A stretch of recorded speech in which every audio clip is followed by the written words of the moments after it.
সাথে কবর যে সাজারা পাক দেওয়া হয় সেটা কি কবরের আযাব মাফ হয়? কোরআন ও হাদিস দ্বারা দলিল দেন।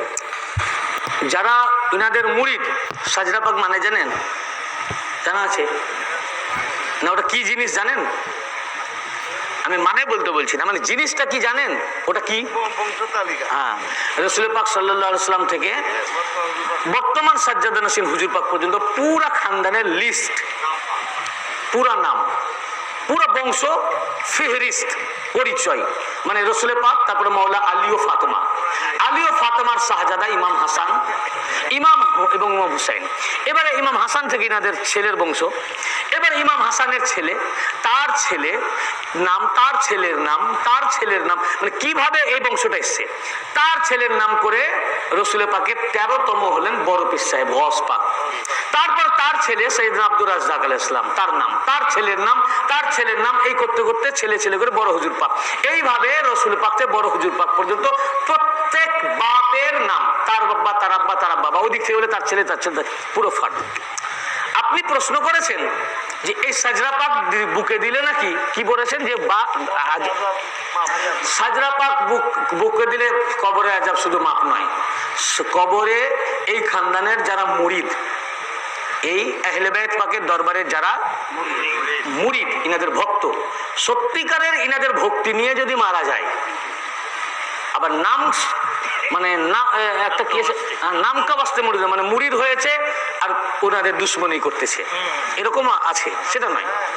সত্যিকারের যে মুরিদ, মুরিদ হওয়ার পর ইনাদের ভক্তি নিয়ে যে মারা গেছে, যে মারা গেছে, সে সাজরা পাক দেওয়ার আগেই, মারা যাওয়ার পূর্বে তার জীবনের সমস্ত গুনাহকে মাফ করে তাকে মৃত্যু দেওয়া হয় এবং তার সমস্ত গুনাহকে মাফ করে বখশিশ করে দেওয়া হয় এবং মৃত্যুর আগে, তার আগে তাওবা নসিব হয়। ততক্ষণ পর্যন্ত মৃত্যু হবে না যখন তাওবা না করবে। এরপর কবরে যখন যাবে, আযাব তো দূরের কথা, সওয়াল জবাবই হবে না। বললে জোশে বলে চলে গেল নাকি? বলবে যে পীর সাহেবের দরবার থেকে জোশে বলে চলে গেল। আমাদের দরবার থেকে জোশে কিছু বলা হয় না, এটা জোশের কথা। যতগুলো শব্দ মুখ থেকে বার হয়েছে প্রত্যেকটা দলিল, প্রত্যেকটা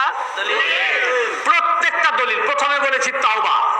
আল্লাহর রাসূল সাল্লাল্লাহু আলাইহি ওয়াসাল্লাম কোরআনে পাক সূরা আশ-শূরা 25 পারা 23 নম্বর আয়াত, কুল লা আসআলুকুম আলাইহি আজরা ইল্লাল মাবাদ্দাতা ফিল কুরবা, এই আয়াতের তাফসিরে রাসূল পাক তাফসীর করেছেন কে? মোল্লা মৌলভী নয়। এর তাফসীর আল জামাখশারী, তাফসীরে আল্লামা জামাখশারী তাফসীর আল কাশাফের মধ্যে, এবং এই আয়াতের তাফসীর ইমাম ফখরুদ্দিন রাজি রাহমাতুল্লাহ আলাইহি তাফসীর আল কবীর 27তম খণ্ডে 167 পৃষ্ঠা। কত পৃষ্ঠা? আমি তো জানতাম না প্রশ্ন করবেন। এই প্রশ্নের উত্তর কোরআনের তাফসীর থেকে এবং হাদিসে নববী, আল্লাহ রাসূলের হাদিস দ্বারা। আল্লাহ রাসূল বলেছেন, মান মাতা আলা হুব্বে আলে মুহাম্মাদিন মাতা তায়েবান, যারা আমার আওলাদ পাকের উপরে ভালোবাসা রাখে, মুরিদ তো দূরের কথা, মুরিদ তো আরো উঁচা হয়ে গেল, মুরিদ হতে পারেনি, শুধু নাম শুনেছে মেদিনীপুর দরবার, আর নাম শুনে হুজুর পাকের মুহাব্বত করেছে, বাংলাদেশ থেকে ইন্ডিয়া যাওয়ার, মুরিদ তো দূরের কথা, মুরিদ তো আরো উঁচা হয়ে গেল, মুরিদ হতে পারেনি, শুধু নাম শুনেছে মেদিনীপুর দরবার, আর নাম শুনে হুজুর পাকের মুহাব্বত করেছে, বাংলাদেশ থেকে ইন্ডিয়া যাওয়ার সুযোগ হয়নি, এই মুহাব্বতে রেখে মারা গেল। মারা ততক্ষণ পর্যন্ত যাবে না ওই ব্যক্তি যতক্ষণ তওবা না করবে। কে বলেছেন? আল্লাহ রাসূলের কথা মানবেন কি মানবেন না? আপনি কিতাবে দেখুন আছে কিনা নাই, যদি না থাকে আমার কাছে আসুন, কিতাব এখানেই আছে, কিতাব তাফসীর কবির 32 খণ্ডে লেখা আমার কাছে আছে, দেখে যান। 4খানা তাফসীরের কিতাবে এসেছে, তাফসীর রুহুল বায়ানেও এসেছে। এবং এটা তওবা হলো, আমি কি বলেছি, সমস্ত গুনাহ মাফ। এরপর আল্লাহ রাসূল বলছেন, আলা খবরদার হয়ে যাও, আলা মানে খবরদার, আমার খানদানের ব্যাপারে গুস্তাখি কালাম করো না। আলা ওয়া মাতা আলা হুব্বে আলে মুহাম্মাদিন মাতা মাগফুর আল্লাহ, যারা আমার আহলে বাইতের উপরে মুহাব্বত রাখে, এই মুহাব্বত নিয়ে যে মারা যাবে, ওই রকম ভাবে মারা যাবে তার সারা জীবনের সমস্ত গুনাহকে বখশিশ করে দেওয়া হবে, ক্ষমা করে দেওয়া হবে, মাসুম হয়ে মৃত্যুবরণ করবে।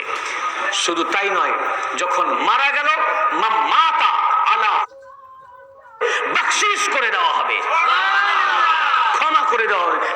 মাসুম হয়ে মৃত্যুবরণ করবে।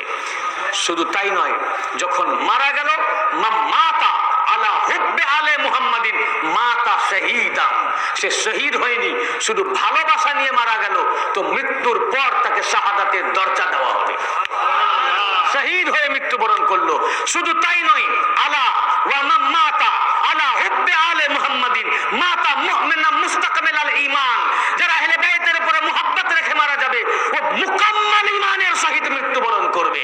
শুধু তাই নয়, আলা ওয়া মান মাতা আলা হুব্বে আলে মুহাম্মাদিন বাশশারাহু মালাকুল মাউত সুম্মা মুনকারুন ওয়া নাকিরুন, যারা আমার আহলে বাইত পাকের উপরে ভালোবাসা রাখে এবং এই মুহাব্বত নিয়ে মারা যাবে, সাজরা পাকের প্রয়োজন নাই। সাজরা পাকের আগেই হৃদয়ে যদি ভালোবাসা থাকে, আজরাইল আলাইহিস সালাম আসবেন, 2 টাইমস তাকে জান্নাতের খোঁজখবরি দেওয়া হবে। যা আজরাইল এসে বলবেন, আমি এসেছি তোমার রূহকে নিয়ে যাওয়ার জন্য জান্নাতে। এরপর যখন কবরে যাবে, তার কবরে সুম্মা মুনকারুন ওয়া নাকির, মুনকির ওয়া নাকিরও আসবেন। তিনি এসে বলবেন, আমি সবারই কবরে যাই সওয়াল জবাবের জন্য, আমি তোমার কবরে সওয়াল জবাব করতে আসি নাই, কারণ তুমি মুহাম্মদ আলী ফাতেমা হাসান ওয়া হুসাইন হুজুর গাউসে পাক এই সিলসিলার গোলাম, ইনাদের ভালোবাসা নিয়ে কবরে এসেছো, কাজেই আমি তোমাকে জান্নাতের সুসংবাদ দিতে এসেছি। সওয়াল নাই, জবাব। এরপর কি হবে? আলা ওয়া মান মাতা, কবরের জীবন কেমন হবে? মুরিদ হওয়ার সুযোগ পাইনি, মুহাব্বত নিয়ে মারা গেছে, জিয়ারত নসিব হয়নি, শুধু মেদিনীপুর দরবার শুনেছে, উনাদের আলিশান মারতাবার কথা শুনেছে, আহলে বাইত উনারা শুনেছে, শোনার পর তাদেরকে ভক্তি করেছে, এই ভক্তি নিয়ে মারা গেছে, তো তার কবরে ফাতিহা লাহু ফি কবরিহি বাবানে ইলাল জান্নাহ, জান্নাতের দিকের তার কবরে 2টো দরওয়াজা খুলে দেওয়া হবে।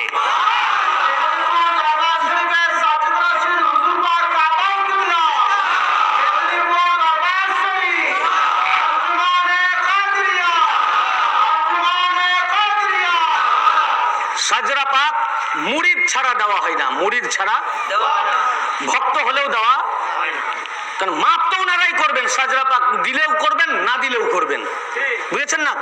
মুরিদের কবরে শুধু সাজরা পাক দেওয়া হয়, এর অর্থ যে এ শুধু ভক্ত নয়, এ মুরিদও আছে। এই সিলসিলা, এই নাম পাক গুলো আমি বুকে নিয়ে এসেছি, বুঝেছেন না? এ ভক্তও আছে, মুতাকিদও আছে, মুরিদ